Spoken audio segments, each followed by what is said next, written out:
Chapter 1. Seeing God, the Purpose of Life. My goal is God Himself, not joy nor peace, nor even blessing, but Himself, my God. Francis Brooke. What is the purpose of life? This is the one question to which most of us are longing to find the answer. We find ourselves driven and pulled in different directions by inner urges, longings, and desires which we do not seem able to satisfy. We look enviously at others and imagine that their lives are much fuller and more satisfying than ours. We think that if we could gain this prize or enjoy that pleasure, we would be truly satisfied. But when at last we do achieve those prizes or pleasures, we find that we are no happier than we were before. And the older we grow, the more frustrated we feel, and we find ourselves asking, what is the purpose of life? How can I find it? How can I be sure I have made the right choice?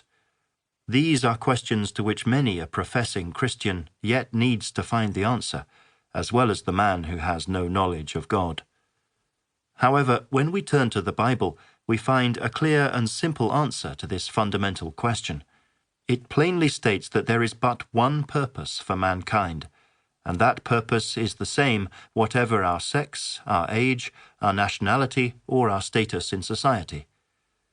What does the Lord your God require of you, but to fear the Lord your God, to walk in all His ways, to love Him? Deuteronomy chapter 10, verse 12.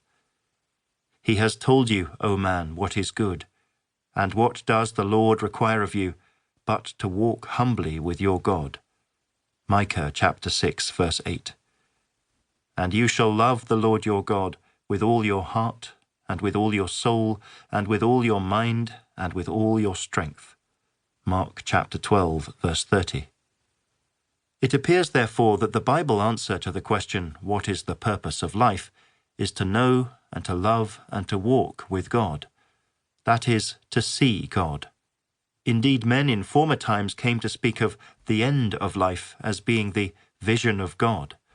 The divines who in the 17th century produced the Westminster Confession of Faith answered the question, what is the chief end of man, with the words, man's chief end is to glorify God and to enjoy Him forever. Today, however, we do not hear much about the need to see God. It is only as we turn the pages of the past that we become aware of our lack of this emphasis, both in preaching and in living the gospel. We find that in former days, even in times of spiritual darkness, there were always some who were gripped by a consuming passion, the longing to see God. For them there was only one goal, to know their God. They were heart-thirsty, and they knew that God alone could satisfy their thirst. As we read of their search for God, we find some travelling along strange paths. We see them living in desert or cave, or withdrawing to the monastery. In their desire for that holiness, without which no one will see the Lord, Hebrews chapter 12, verse 14, they might strip themselves of every earthly possession, or mortify their bodies by self-inflicted torture.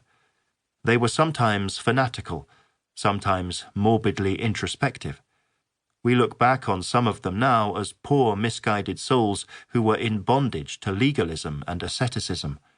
But let us always remember that these things were done in the longing and search for God, and that their emphasis was on personal holiness in order to see God. At the present time, the situation